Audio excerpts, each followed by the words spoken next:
우리 함께 신앙 고백하겠습니다. 주는 그리스도시요 살아계신 하나님의 아들이십니다. 아멘.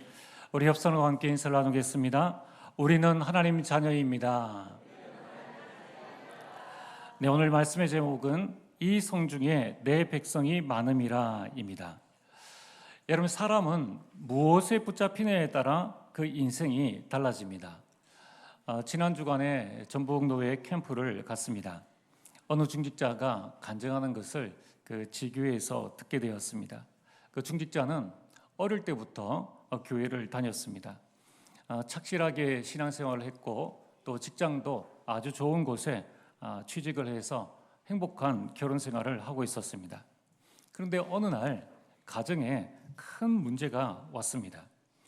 본인이 해결할 수 없는 그런 문제에 오게 되자 어떤 일이 일어나는가 하면은 이 중직자가 이 문제에 딱 붙잡혔는 겁니다. 그래서 이 문제에 너무 신경을 쓰다 보니까 이 밤에 잠을 자지 못하고 불면증이 오게 되었습니다. 정신과 약을 먹게 되었는데 한 번 먹는 약이 30알. 그러니까 도저히 견딜 수가 없고 약을 먹으면 먹을수록 사람이 몽롱해지고 정상적인 생활을 할 수가 없었습니다. 또 약을 먹다 보니까 속이 답답해지고 밖에 나가는 것이 두렵고 그러다 보니까 공황장애가 오게 되었습니다. 그러니까 밖을 나가질 못하는 거예요. 그리고 운전을 했었는데 운전대를 잡으면 운전을 할 수 없을 정도로 그런 심각한 장애가 오게 되었습니다. 마트에 식품을 사러 가지 못하죠. 그러니까 이 음식을 먹으면 음식을 토하고 음식을 먹지 못하는 이 거식증까지 오게 되었습니다. 이분이 자신의 삶을 쭉 되돌아보니까 더 이상은 희망이 없다 이렇게 생각을 하고 본인이 스스로 죽음을 준비하는 단계까지 갔습니다. 그래서 자기에게 있는 것, 이제 나는 인생 끝났으니까 자기 목걸이라든가 기타 등등을 주변에 있는 사람들에게 그냥 막 나눠준 겁니다. 왜냐하면 자기는 이제 죽을 거니까. 그러다가 그 죽음의 순간에 그분이 그리스도를 만나게 되었습니다. 이 그리스도라는 복음을 듣게 되었습니다. 그렇구나. 이게 내 문제가 아니구나. 이 가정 문제가 창세기 3장부터 흘러내려온 가정 가문에 있었던 이 영적 문제가 이제 우리 가운데 들어온 것이구나. 이 사실을 깨닫고 그리스도를 고백하고 새롭게 하나님의 자녀가 되어졌습니다. 그리스도를 고백하면서 살아가고 있는데 어느 순간에 이제 약을 안 먹어도 되지 않겠느냐. 그리스도가 내 인생 모든 문제를 해결하셨다면 내가 약 먹고 계속 정신 해롱해롱 할 것이 아니라 내가 약을 끊어야 되겠다. 대신 30알 중에 아직 잠을 못 자고 있으니까 이 과정 중입니다. 내가 이 수면제 약만 먹고 내가 다른 약은 안 먹어야 되겠다 해서 정신과 의사에게 찾아가서 내가 약을 안 먹겠습니다 라고 말을 하니까 그 정신과 의사가 여의사인데요, 당신이 지금 가지고 있는 이 병은 절대로 고칠 수 없는 병이다. 평생 약을 먹어야 됩니다. 당신이 이 말을 하는 거 보니까 아직 온전한 상태가 아니군요. 이렇게 핀잔을 줬다는 겁니다. 그래든 말든 약을 가지고 와서 불면증 이 수면제만 먹고 계속 그리스도를 고백을 하는 거예요. 그러다가 어느 날 아침에 딱 일어보니까 몸이 너무 개운하더란 겁니다. 왜냐하면 그동안에는 잠을 못 자가지고 많이 자면은 1시간, 2시간인데 이제 수면제를 끊었는데 잠을 6시간이 잔 거예요. 그때부터 뭔가 있구나. 계속 그리스도 고백하면서 이제 어느 날에는 운전을 해야 되겠다는 마음이 들었습니다. 운전을 할 수 있겠는데 그럼 한번 해보자. 이렇게 해서 운전대에 딱 들어갔는데 운전할 수 있는 마음이 생긴 거예요. 그래서 가서 운전도 하고 마트에 장도 보고 오고 그런 생활을 쭉 하다가 지금은 거의 완전 회복되어졌습니다. 그래서 그 지역을 살리는 나는 오직 그리스도만 전하겠다. 나는 오직 이 지역 살리는 사람이 되겠다라고 결단하고 지금까지 왔다라는 간증을 듣게 되었습니다. 여러분, 우리가 인생을 살아가면서 일어나는 여러 가지 문제가 있는데 그리스도를 모르면은 문제에 잡히게 됩니다. 여러분, 우리가 문제에 붙잡히면 문제에 끌려다닙니다. 제가 그분의 간증을 이렇게 들으면서 지난주 강단 말씀, 위기 속에 숨은 하나님의 교회. 그러니까 성공하려고 노력할 때는 사단이 가만히 놔둡니다. 어느 날 남들이 다 부러워할 만큼 직장, 노년도 보장되어지고 가정생활이 하고 있는데 그 시간표가 따오자 사단이 우는 사자같이 두루다니며 단칼에 그 인생 가지고 왔던 모든 인생 경력, 가정 한 번에 그냥 무너뜨리는 거예요. 여러분, 우리가 돈에 붙잡히면은 돈을 따라가고 성공과 명예에 붙잡히면 세상을 따라가게 됩니다. 하나님의 이 사람은 말씀에 붙잡혀야 합니다. 오늘 우리가 인사했던 것처럼 우리는 하나님의 자녀입니다. 하나님의 자녀는 하나님의 말씀에 붙잡혀 사는 인생을 살아야 합니다.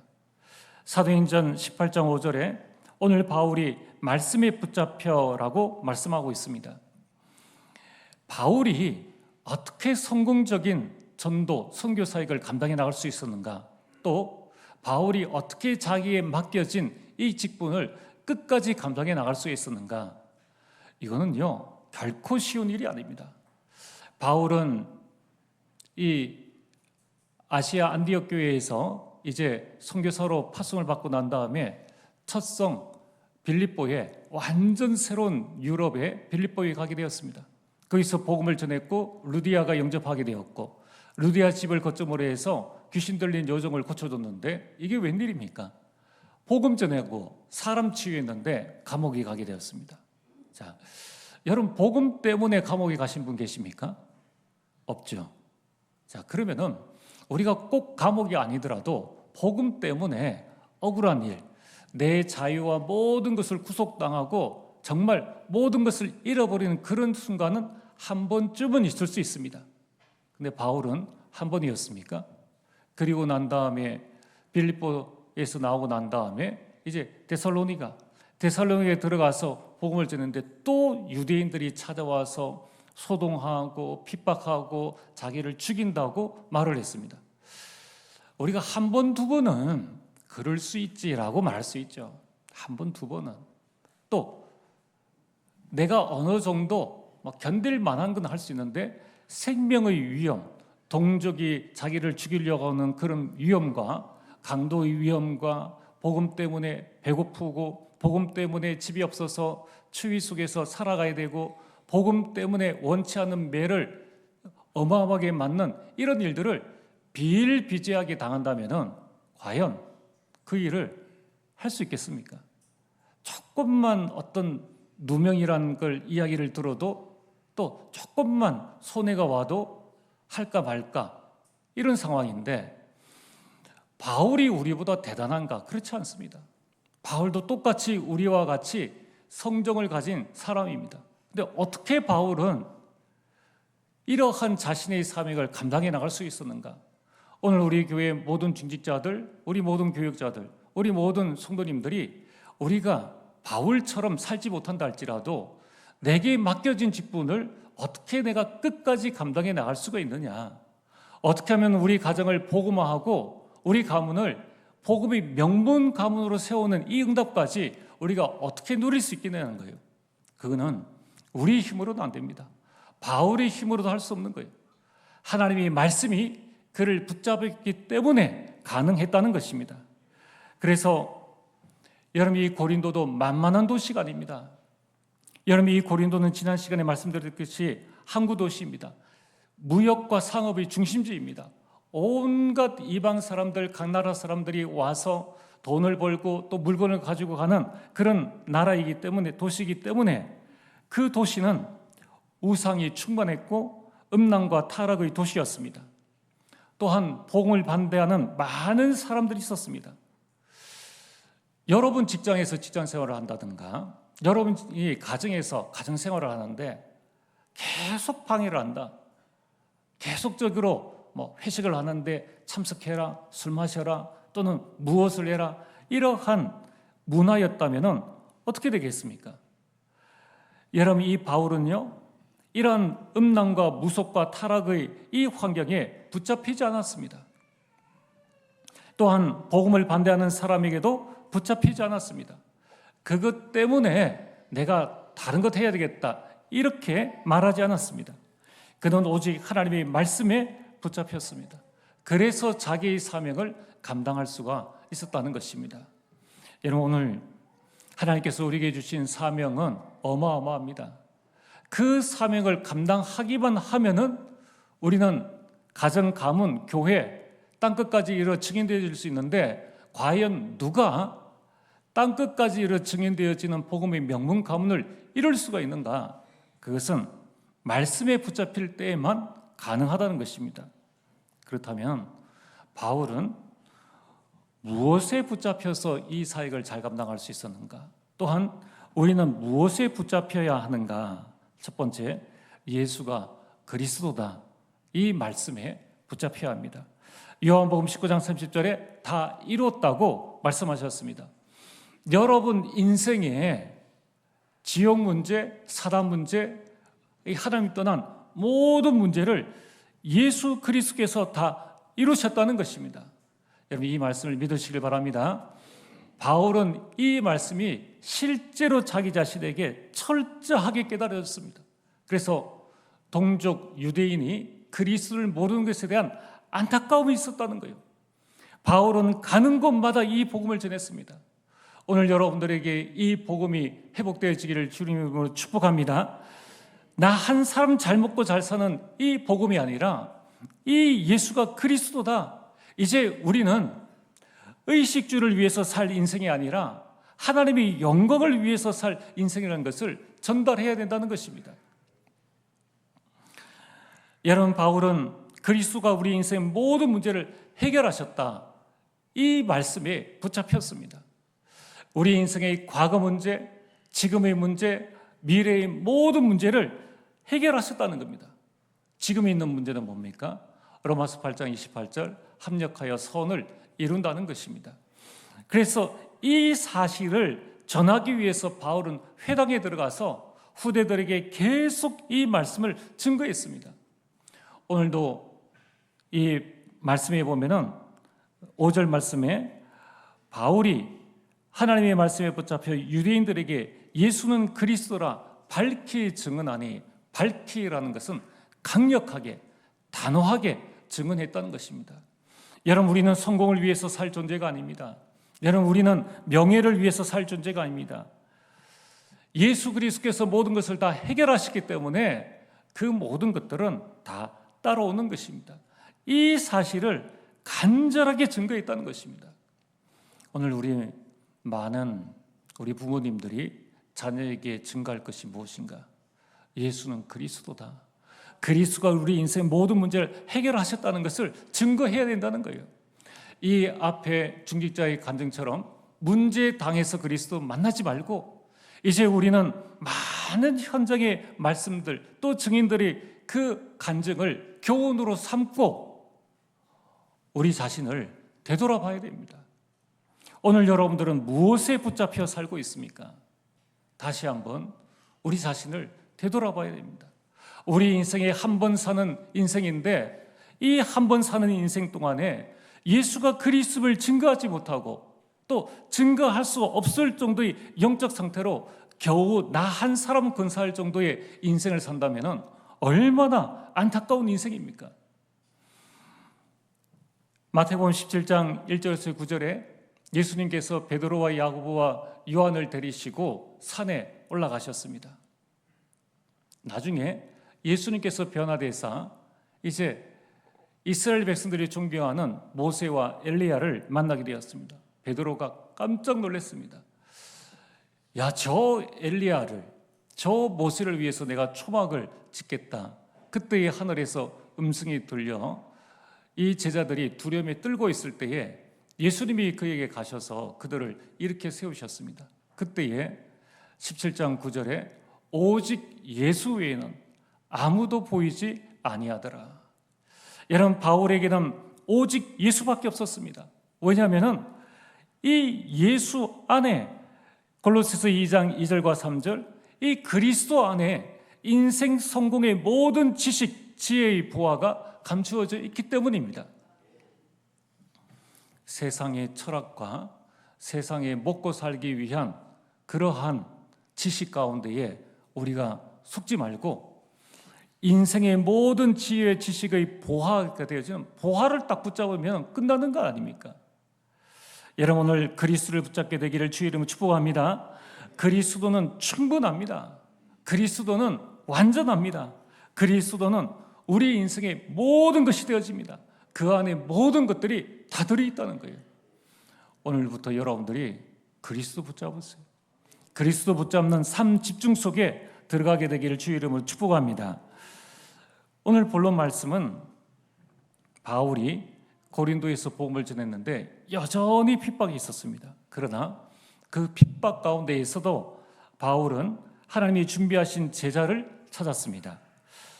오늘 이 본문을 통해서 하나님이 주시는 레마의 말씀은 무엇입니까? 그러면 첫 번째, 여러분, 우리 인생은 어떤 인생입니까? 우리 인생은 시한부 인생입니다. 아무리 관리를 해도 100세, 120세, 200세까지 산다고 합시다. 그래도 시한부 인생입니다. 여러분, 우리 인생은 한 번 사는 인생입니다. 그리고 한 번 주어진 한 번뿐인 인생입니다. 그래서 여러분들, 우리 인생은 처음이자 마지막 인생입니다. 자, 지금부터 우리가 어떻게 살아야 될 것인가? 여러분, 지나간 우리의 과거를 살펴보면 아쉬운 날들이 참 많이 있죠. 그때 내가 이렇게 했으면 좋았을 걸. 지나간 것은 어쩔 수 없습니다. 지나간 모든 것들은 여러분이 인생의 발판으로, 교훈으로 삼으시길 바랍니다. 그럼 지금부터 우리는 어떤 인생을 살아야 할 것인가? 여러분, 인생의 참된 가치를 발견하시길 바랍니다. 여러분, 우리 인생의 최고의 축복은 무엇입니까? 구원입니다. 요한복음 3장 16절에 하나님이 세상을 이처럼 사랑하사 독생자를 주셨으니 이는 저를 믿는 자마다 멸망하지 아니하고 영생을 얻게 하려 하심이니라. 여러분, 우리에게 예수 그리스도를 말미암아 영원한 생명, 영생을 우리에게 주셨습니다. 시한부 인생을 사는 불신자들은 죽음이 끝이라고 하는데 우리 죽음은 영생을 향한 새로운 시작입니다. 그래서 우리가 장례식을 할 때 천국 입성 환송 예배라고 말을 합니다. 여러분, 우리가 구원받은 것, 이것만큼 큰 축복은 없습니다. 여러분, 또한 구원받은 자의 최고의 신분은 무엇입니까? 하나님의 자녀입니다. 요한복음 1장 12절에 영접하는 자, 곧 그 이름을 믿는 자들에게는 하나님의 자녀가 되는 권세를 주셨으니, 우리가 지난주에는 선거가 있었습니다.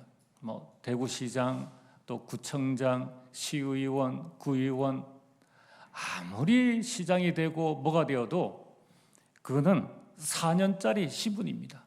우리나라 대통령 5년짜리 신분입니다.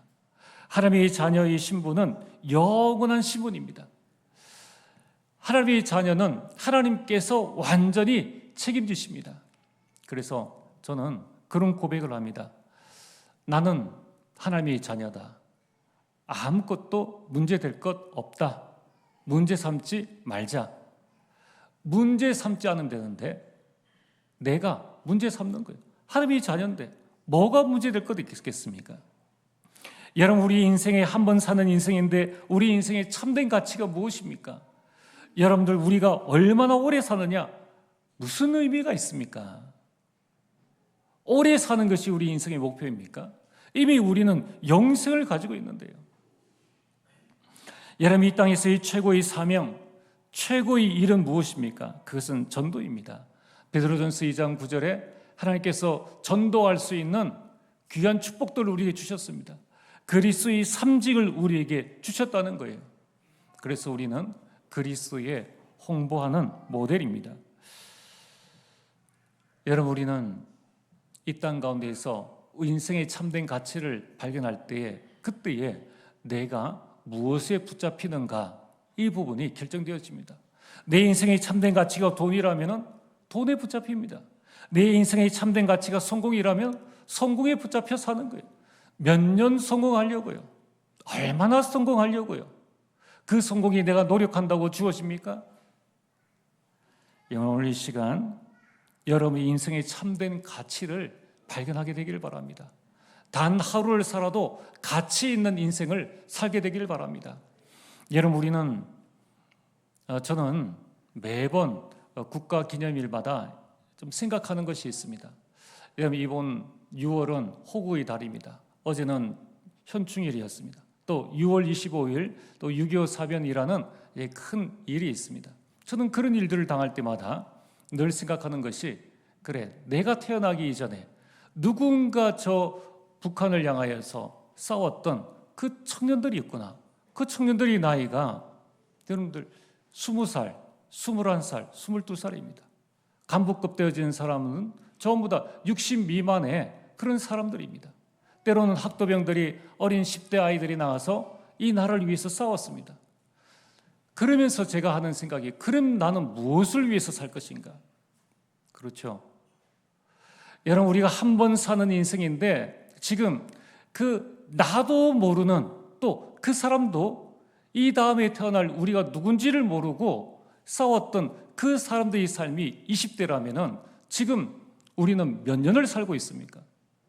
그들이 사는 삶보다 훨씬 더 많은 인생을 살아가고 있는데 과연 우리가 몇 년을 사는 것이 인생의 가치겠습니까? 단 하루를 살아도 우리가 온전히 하나님의 뜻을 이루고 남은 생에 우리가 하나님께서 우리 주신 인생의 가치를 붙잡고 살아가는 것이 가장 축복된 삶이라는 것입니다. 오늘 두 번째 우리가 붙잡을 레마의 말씀은 복음은 막을 수 없다는 것입니다. 여러분, 바울은 예수가 그리스도라는 이 사실을 실제로 깨닫고 난 다음에 가는 곳마다 복음을 선포했습니다. 빌립보에서, 또한 감옥에서, 데살로니가에서, 베레아에서, 아덴에서, 그리고 고린도에서 가는 곳마다 복음을 선포했다는 겁니다. 왜 그렇습니까? 복음 외에는 인생의 답이 없기 때문에. 그런데 많은 사람들이 이 인생의 답되는 복음을 알지 못하고 있기 때문에 복음을 전했다는 것입니다. 복음을 선포했는데 축복이 온 것이 아니라 가는 곳마다 핍박이 일어났습니다. 여러분, 이제 우리가 이 사도행전을 통해서 바울의 삶과 또 12제자의 삶을 보게 될 텐데, 12제자의 삶과 바울의 삶이 영화로운 삶이 아닙니다. 복음 전했다고 해서 대단하게 좋은 차 타고 다니고 좋은 집에 살고 잘 먹고 잘 살고 전혀 그런 것이 아니라는 거예요. 오히려 가는 곳마다 핍박이 일어났습니다. 유대인들이요, 죽기 살기로 대적하고 달려들고 비방했다는 것입니다. 그러나 복음은 막을 수 없습니다. 여러분, 지금 우리가 붙잡고 있는 이 말씀이 무슨 말씀입니까? 복음의 말씀이에요. 정말 이 복음의 말씀을 전하는 데는 반드시 핍박과 누명이 일어날 수밖에 없다는 것입니다. 바울이 이 사역을 가장 방해하는 사람이 누구냐면 하나님께서 선택한 선민이라는 유대인이 가장 복음을 방해했다는 것입니다. 악랄하죠. 악랄합니다. 복음 모르면요, 유대인들이 이 복음을 방해할 수밖에 없어요. 여러분, 오늘 이 시간 우리가 복음 붙잡고 나갈 때 문제에 휘말리지 말아야 됩니다. 일어난 문제 때문에 사람들은 이게 맞느냐, 문제를 가지고 이게 맞느냐, 저게 뭐냐, 그리고 문제에 붙잡혀가지고 본질을 놓쳐버리고 살아가고 있다는 거예요. 여러분, 왜 이렇게 핍박이 일어납니까? 진짜이기 때문에 사단이 사람들을 동원해가지고, 그것도 믿는 사람들을 동원해서 그렇게 핍박을 하는 것입니다. 똑같죠? 교회를 다녀도 그리스도 모르면 사단의 종노릇, 사단의 노예가 될 수밖에 없습니다. 교회를 다니고 신앙생활을 해도 하나님을 알지 못하고 정확한 복음을 알지 못하면 자신도 모르게 사단에게 붙잡혀가지고 사단이 심부름을 한다는 것입니다. 여러분, 오늘 그런 상황 가운데서 이 사도 바울은 복음 전했는데 가는 곳마다 제자가 일어났습니다. 회당에서 쫓겨났어요. 그런데 바로 회당 옆집에 디도 유스도가 예수님을 믿게 되었습니다. 놀랍지 않습니까? 여러분, 우리가 복음을 전할 때에 한 사람이 믿지 않는다고, 내가 몇 사람 전해받는다고 예수님 믿지 않는다고, 안 되네, 그럴 필요 없습니다. 선포되어진 복음은 반드시 살아서 역사한다는 것입니다. 게다가 더 황당한 것은 회당에 회당장이 있는데 그 회당장 그리스도가 예수님을 믿게 되었습니다. 아무도 막을 수 없습니다. 유대인들이 회당에서 바울을 쫓아냈지만은 선포된 복음은 살아서 역사했다는 것입니다. 오늘 여러분들이 이 어마어마한 복음을 여러분 가정에서 선포 안 할 필요가 없습니다. 아파트에서 바퀴벌레 또는 이 소독을 하지 않습니까?